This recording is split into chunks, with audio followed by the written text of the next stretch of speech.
Today on Face the Nation, from St. Paul, Minnesota, the Republicans take their turn. The Democrats put on quite a show in Denver, but even their fireworks couldn't match the way John McCain lit up the Republican Party when he announced he had chosen little-known Alaska Governor Sarah Palin to be his running mate. Who is she, and why did he pick her? We'll ask the convention keynoter and former GOP presidential candidate Rudy Giuliani, and two who were also on McCain's short list as running mates, independent Democrat Joe Lieberman and businesswoman Carly Fiorina. David Brooks of the New York Times will be here with analysis, and I'll have a final word on why I call it the St. Paul, Minneapolis area. But first, the McCain-Palin ticket and the Republican convention on Face the Nation.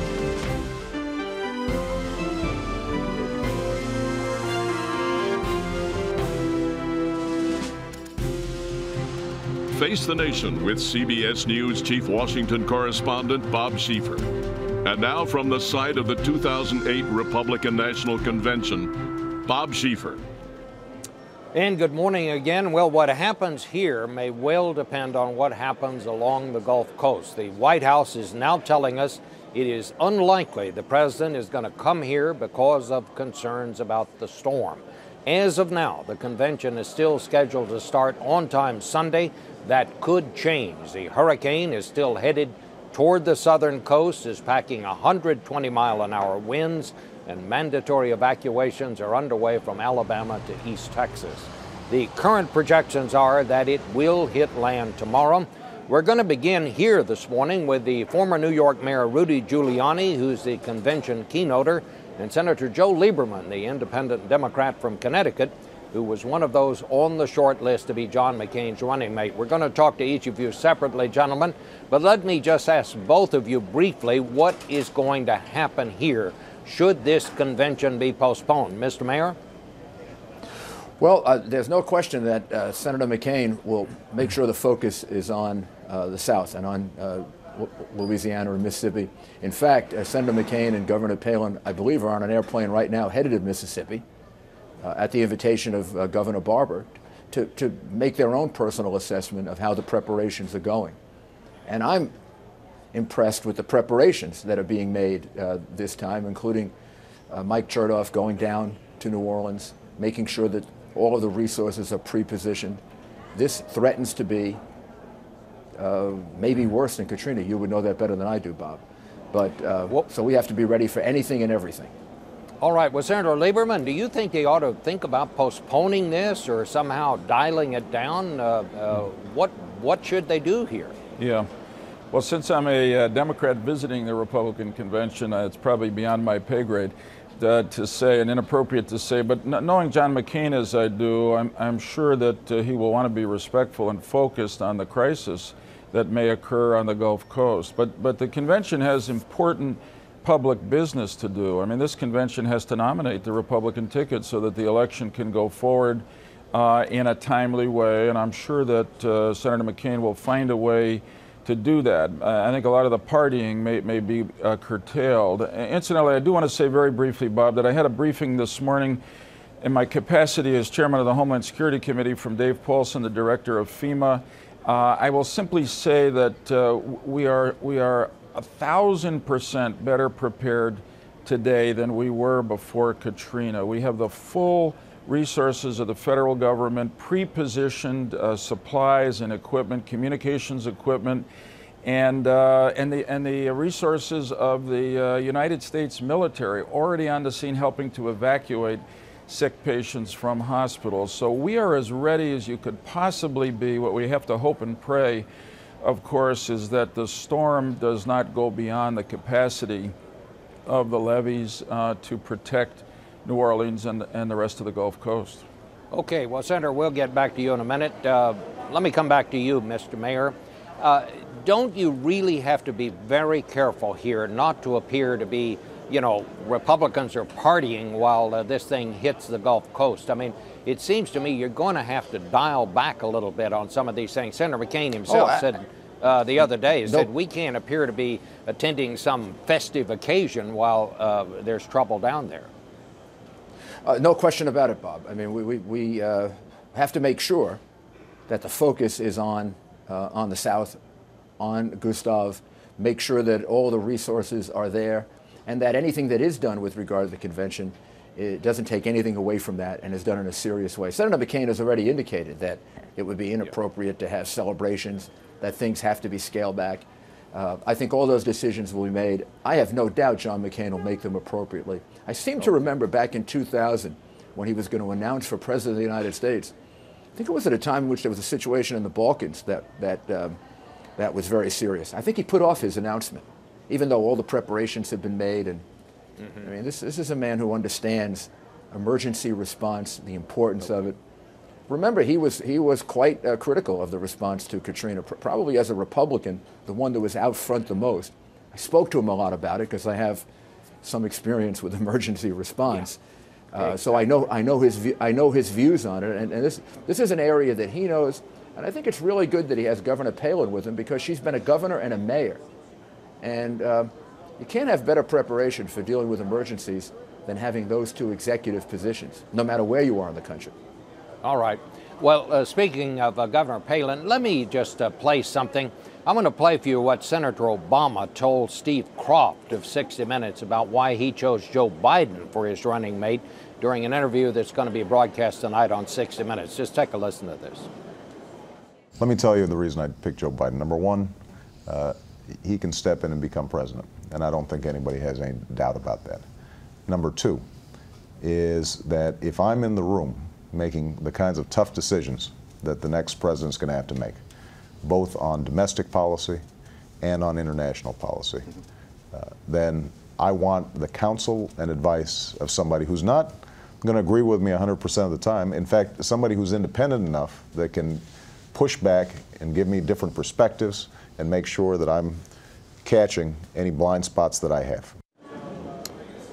So, Mr. Mayor, in all honesty now, Governor Palin has a very compelling life story. No one doubts that. But Senator McCain is not really going to be able to say about her what you just heard Senator Obama say about Senator Biden, can he?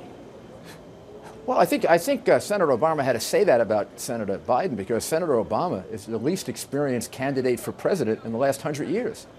I mean, he's never run a city, he's never run a state, he's never run a business, he's never administered a payroll, he's never led people in crisis. My goodness.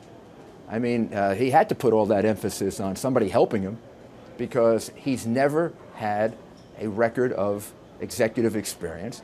And frankly, during his campaign against Hillary Clinton, the judgments that he displayed demonstrated that he doesn't have executive experience. That whole confusion about negotiating with dictators without preconditions. His three responses to Georgia, the Russian invasion of Georgia, I think it took Senator Obama 3 different responses to get it right after consulting with his 300 foreign policy advisors. So there's a different set of issues with Senator Obama. Nobody doubts that John McCain is ready to be commander-in-chief, and Governor Palin gives him a chance to do exactly the opposite of Senator Obama. Senator Obama opted for the past in his choice of a vice presidential candidate for exactly what he's complaining about, more of the same. Somebody from Washington, 30, 40 years in Washington. John McCain went with the new generation. He went with someone that's been an enormously successful mayor and governor, someone who's been a reformer, a governor who is considered one of the best in the country and, in fact, is the most popular in the country. Maybe it's my own background as a mayor and United States attorney, but this whole idea of executive experience, to me, would really qualify her. I mean, I think that she already has more executive experience than Biden and Obama combined. You really do think that she is more qualified than Senator Obama would be? I mean, she's been the governor of a state with very small, with a very small population, a mayor of a town of 9,000 people. Sure. You know why? She had to make decisions. All Senator Obama has had to do is talk. That's all he does. She's had to make. She's vetoed legislation. She's taken on corruption. And in her party, and won. She took on the oil companies and won. She administered a budget successfully. So this is somebody of accomplishment. Senator Biden's major accomplishment, according to Hillary Clinton, was Okay. one speech. And now it's two speeches. I have to say that. All right. All right. Well, I'm sorry, we have to stop there, Mr. Mayor. Let's go now to Senator Lieberman. Senator Lieberman, how do you feel about this? Do you think John McCain made some people are saying it was an irresponsible decision because he's put someone with not very much experience a heartbeat away from the president. Democrats are saying this now makes Senator McCain's age a legitimate issue. What do you say to that? No, I'd say that John McCain made a bold choice here, which makes a lot of sense, and it goes right to the heart of what's on the minds of most people in this country. They want to see change in Washington. If this is a change election, it's about changing Washington so that it works again, so that this alliance of partisan political power brokers and special interests peddlers is broken, and that's been McCain's history. He's never hesitated to take on the lobbyists or the big corporations or his own party. Senator Obama has no record like that, and in Governor Palin, John has found a maverick who's done exactly the same thing at the state level that he's done at the federal level. So I think what Senator McCain is saying with this choice is we're serious about shaking up the status quo in Washington to make it work for the people of our country again. I mean, metaphorically, it seemed to me, I don't know Governor Palin, but as I watched her the last couple of days, bringing her onto the ticket is a little bit like opening a door and letting some fresh Alaska air into Washington, which it needs some fresh air. Well, let me just ask you this, Senator. I don't know anybody that's closer to John McCain than you are. Do you know how he made the decision?